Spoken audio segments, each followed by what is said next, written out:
Olá, meu querido jovem, meu querido amigo, seja bem-vindo ao canal Terceiro Elias Profético. Se você é novo, não se esqueça de se inscrever no canal, caso goste do conteúdo. E você que já é um inscrito, eu peço para que você possa enviar este vídeo, como também os outros que estão aí no canal, para pessoas que amam estudar a palavra de Deus. E nesse momento, nós vamos estudar um tema que é essencial para a juventude da igreja. A Bíblia é mesmo confiável? Para aqueles que não sabem ou estão pela primeira vez, sempre nós estudamos a lição da escola sabatina. E o nosso foco é a lição da escola sabatina destinada aos jovens.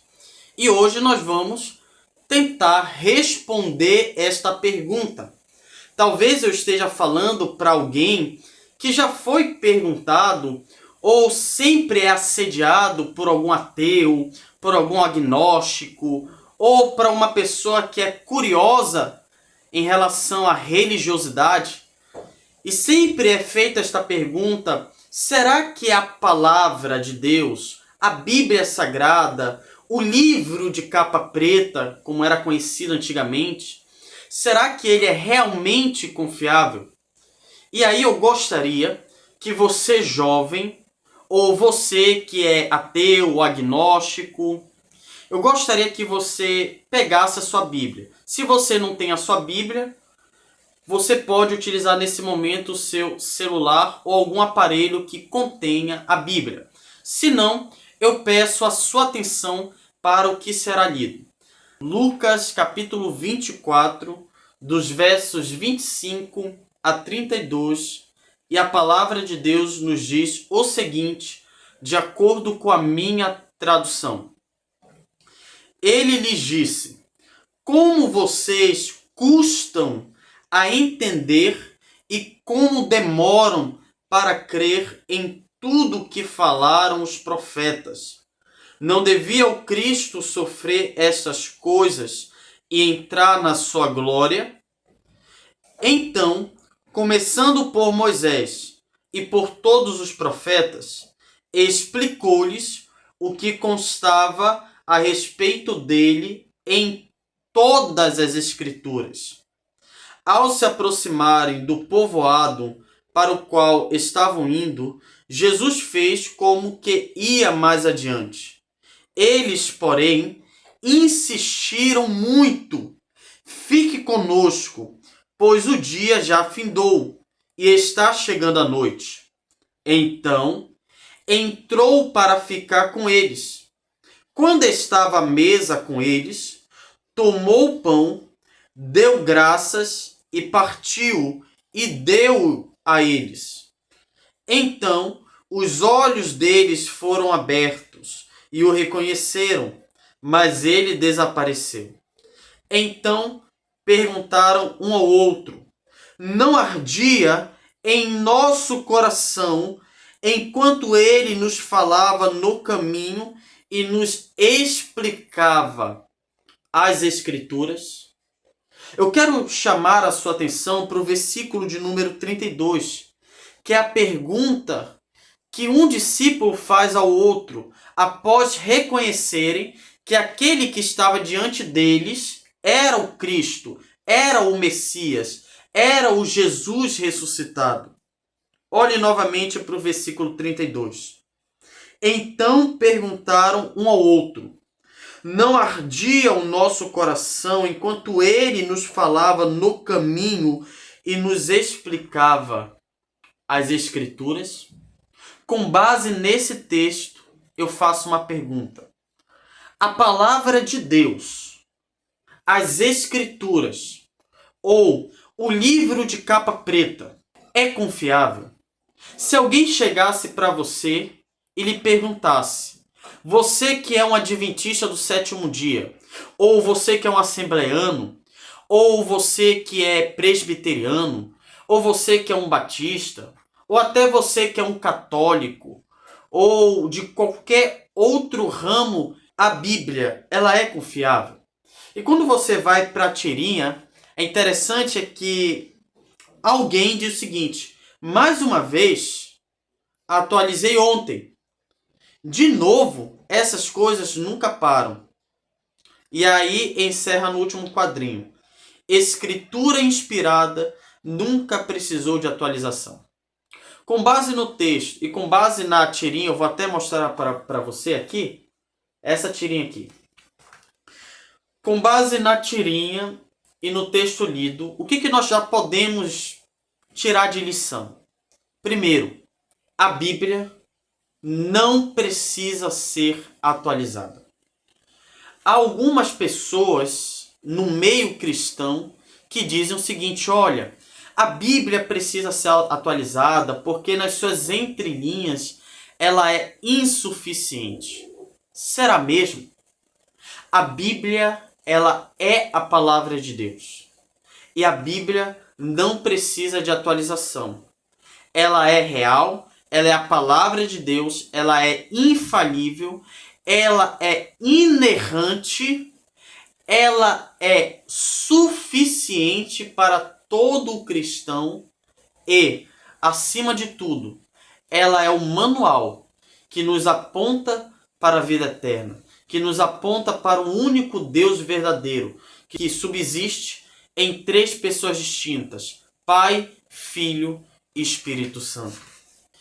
Mas será que este livro é apenas mais um livro religioso? Será mesmo?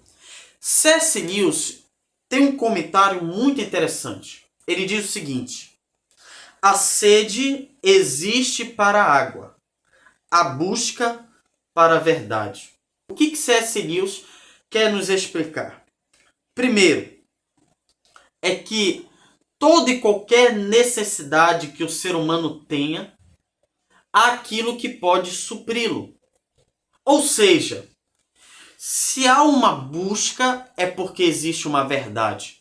Não existe verdades ou uma verdade subjetiva ou verdades, não. Existe uma verdade absoluta, uma verdade concreta, uma verdade que preenche o vazio da humanidade.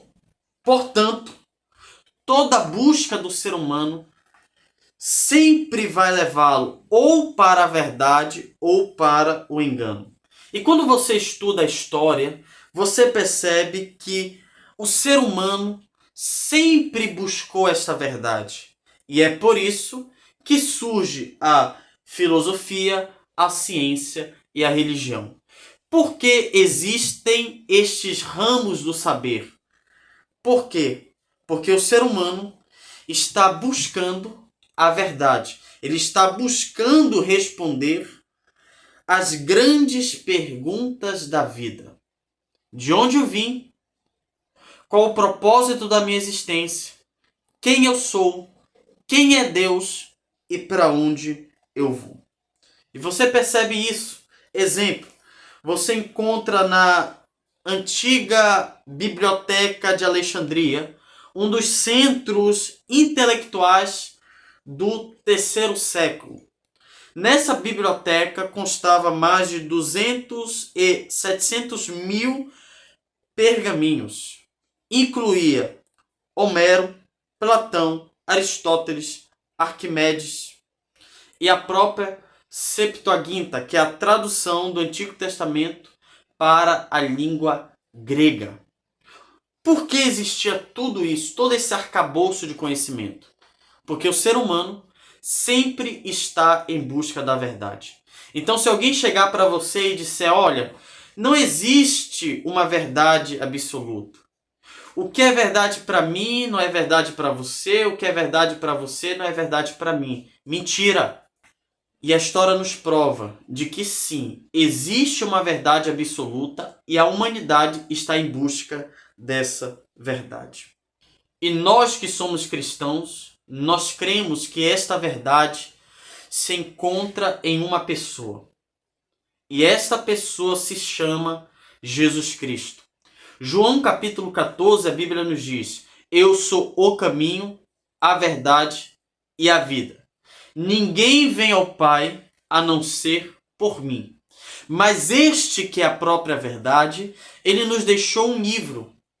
para que venhamos conhecê-lo plenamente, que é a Bíblia Sagrada.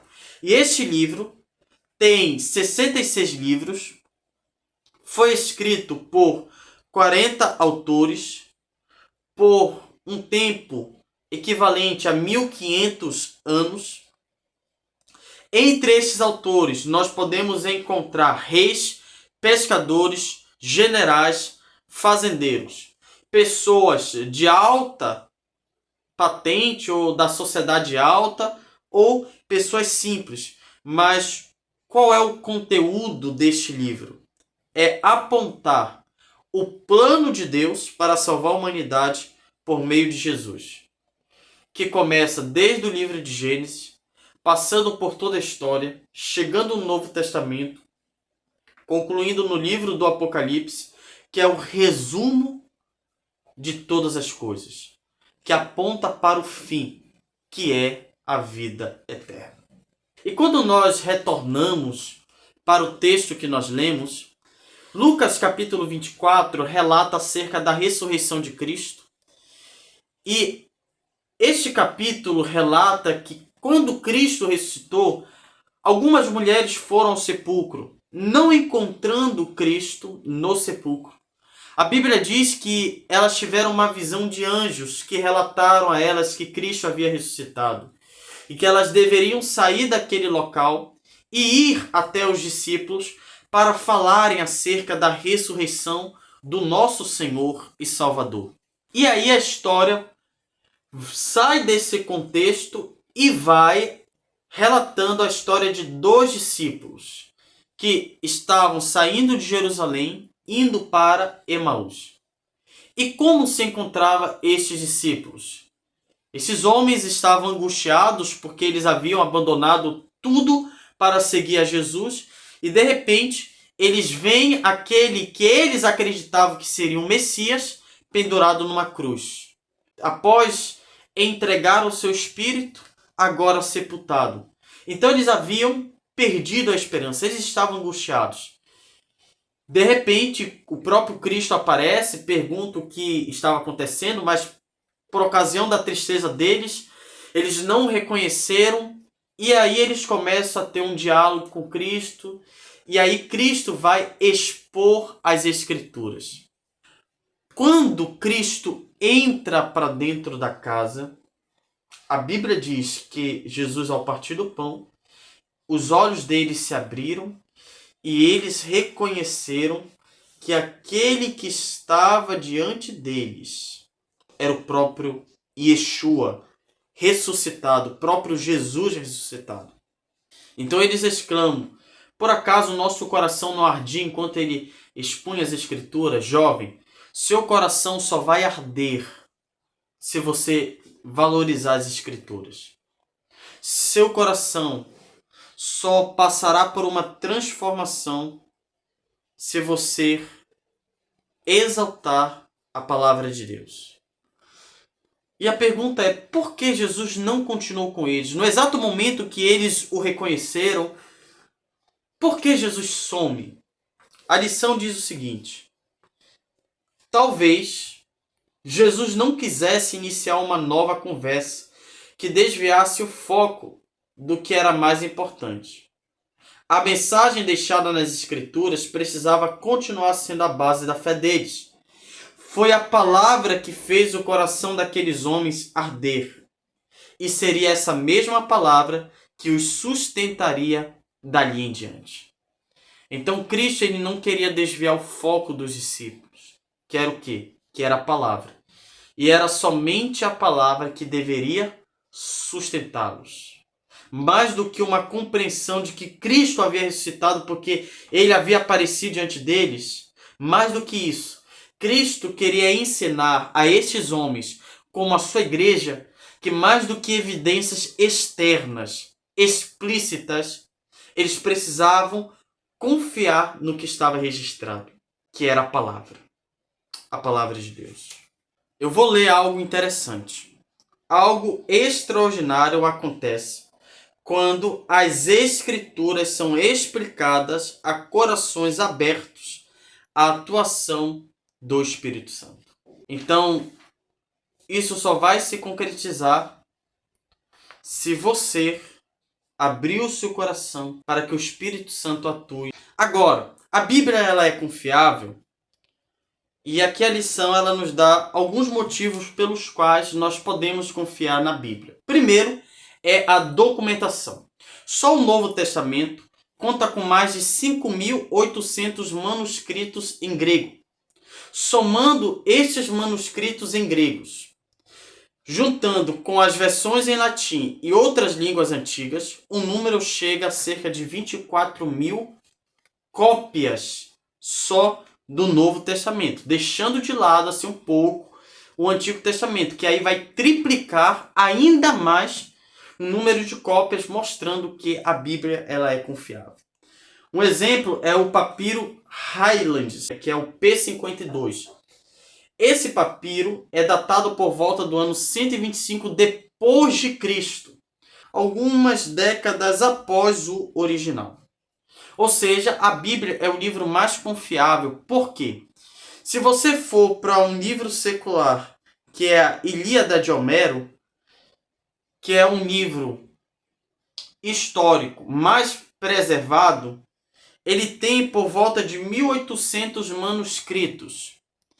Esses manuscritos datam 500 anos após o original. Então veja a diferença da Ilíada de Homero, que não sofreu perseguição, era um livro muito conhecido, mas quando você vai notar, só há 1.800 manuscritos, e esses manuscritos datam 500 anos após o original.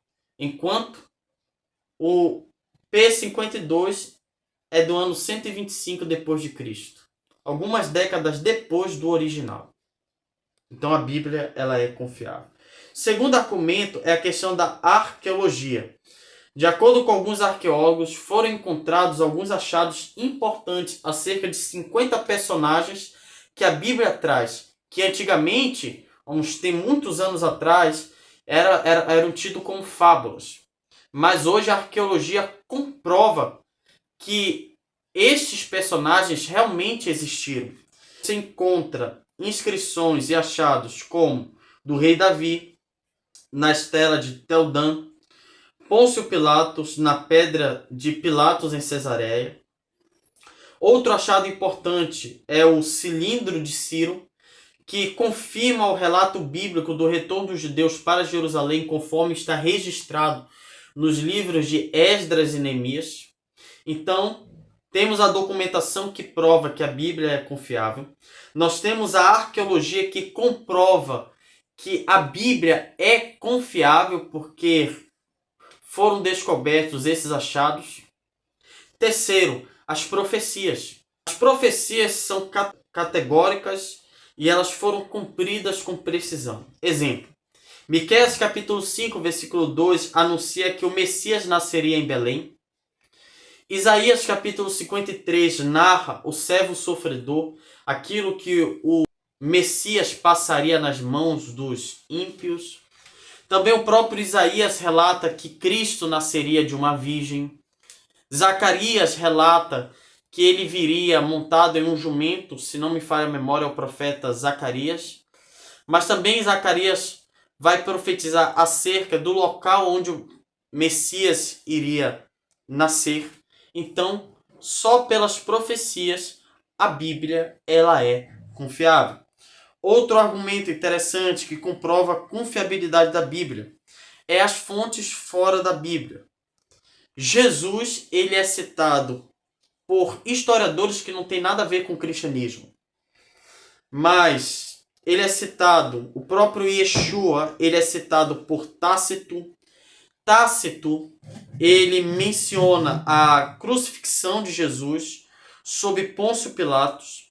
E outro importante historiador, que é o Flávio Joséfo. Flávio Joséfo não tem nada a ver com o cristianismo, ele era judeu, mas ele se refere a Jesus e a João Batista no seu livro Antiguidades Judaicas.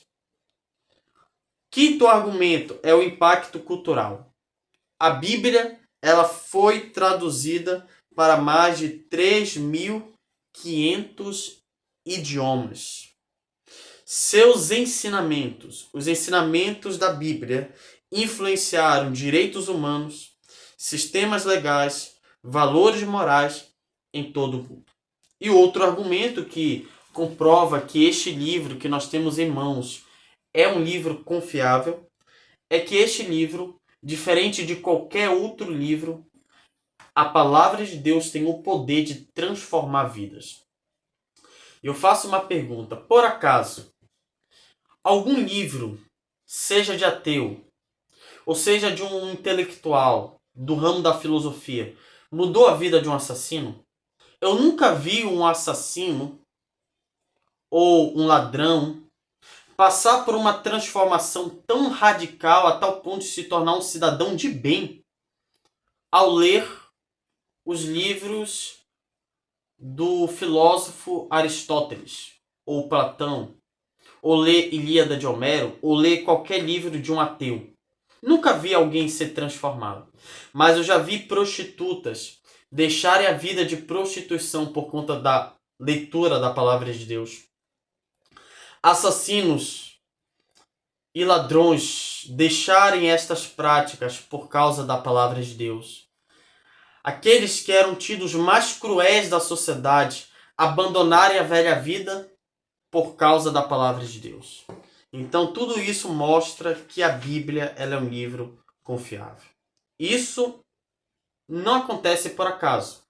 Há um estudo que diz o seguinte, é um estudo Center for Bible Engagement, acho que é assim, que é o Centro de Engajamento Bíblico, realizados com 100 mil pessoas com a idade de 8 a 80 anos, de diferentes origens, revelou dados importantes e impressionantes sobre o impacto da leitura bíblica regular.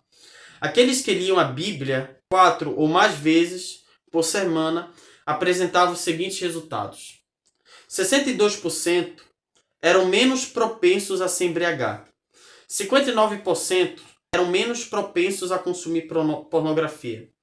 59% menos propensos a se envolver em relações sexuais fora do casamento.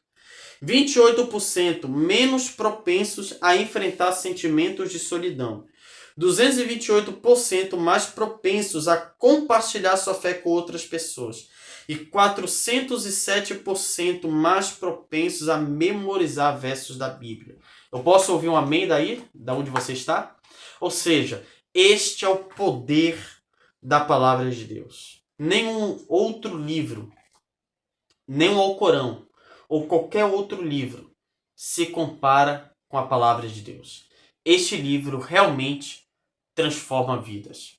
Mesmo sendo escrita por homens, mas a inspiração não vem através de qualquer elucidação humana. Estou me apropriando das palavras do apóstolo Pedro. Mas se homens santos falaram da parte de Deus, movidos, impelidos pelo Espírito Santo. Ellen White diz: a Bíblia é seu próprio intérprete, uma passagem explicando a outra, mediante a comparação de textos referentes aos mesmos assuntos. Você verá beleza e harmonia como nunca sonhou. Em outra parte, ela diz: no estudo diário, o método de estudar versículo por versículo é muitas vezes mais eficaz que o estudante escolha um versículo e se concentre em descobrir o pensamento que Deus colocou ali para ele. E então, mediante neste pensamento, até que se torne seu também. Precisamos examinar as Escrituras por nós mesmos, para que não sejamos desencaminhados. E embora muitos sejam desencaminhados, porque em nosso mundo há doutrinas de todo tipo, existe uma só verdade. Precisamos conhecer as Escrituras por nós mesmos, para que possamos compreender a verdadeira razão da esperança que há em nós. Vamos orar? Senhor Deus e Pai, ajuda-nos a passar pela mesma experiência destes homens, daqueles homens que andaram pelo caminho rumo a Emaús. Deus, que o nosso coração, ao estudar a tua palavra, possa se aquecer, possa, Senhor Deus, arder em chamas, para que venhamos testemunhar da tua palavra, do teu amor para com aqueles que ainda não conhecem. Derrama sobre nós o teu Espírito e abra nossa mente para que venhamos entender este livro sagrado, em nome de Jesus. Amém. Que Deus te abençoe, meu jovem. Eu te espero no próximo estudo da lição da Escola Sabatina, que vem com o tema geral: Apologética, a verdade em tempos de dúvida.